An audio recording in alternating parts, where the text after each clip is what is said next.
power. Power is another of the aggressive defensive styles, and as we move towards that task-oriented side of the profile, then becoming considerably more task-oriented and at times even more aggressive. The power is essentially a need for status, control, prestige. So the more somebody is described as high in the power style, the more they need to be in control. Their sense of self-worth, in fact, comes from being in control. So if I feel uncomfortable with a position, I'll grab the whiteboard pen and run it. So this need to be in charge, need to be in control. Another aspect of power is this concern for status and prestige. So we can see historically how organisations have in fact encouraged this need for status. I mean, the more important the executive I am, the bigger the office I have, and I get to have my name on the door so that I can recognise who I am each day. And all of these power symbols that we have that reinforce the stuff that actually has very little to do with effectiveness in the organisation. Many people confuse achievement and power. Power is about brute force. Power is about pushing. Achievement is more about pulling. It's more about follow me, whereas power is more about do this and do it this way. Power is a dominating form of behaviour, so at both the individual and the group level, it's about being in a dominating position, about taking over, taking charge. And one of the things that's very, very important if you're in a management position, leadership position of some sort, is that the more you rely on power behaviour, the less confidence you show in others. And I'll give you a very simple illustration of what I mean by that. I mean, if you say to somebody who's high in power that you lack confidence in people, that sounds very threatening and very confronting.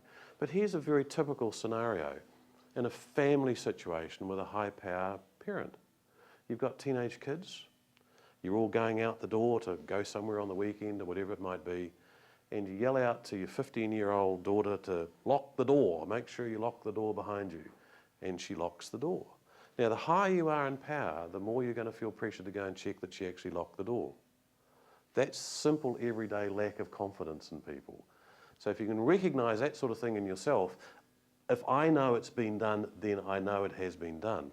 That's actually what power is all about. It's being in that position of control on top of things. When we see power observed at that individual level, you look at the programs and watch the way the person who portrays the power behaviour. She's quite hostile. She's very dominating, she's very domineering, she's very much wanting to be in control. She's very powerful in that dominating sense. So we're not talking about personal power here in terms of I admire you as a person, so you have power over me. It's you will force your power over me, and I will follow you simply because I'm probably fairly scared of you. When you look at power within the group programs, you'll see the strong need for status, this ego attachment to task, as it's called, where in that power-oriented discussion, in that group situation, it's very much about us, it's very much about me, it's very much about the ego, it's about what's in it for me. That's what we mean by this ego state attachment to task. If I do well, I am therefore a good person, and I attach those two, unlike self-actualising, which is about separating the two.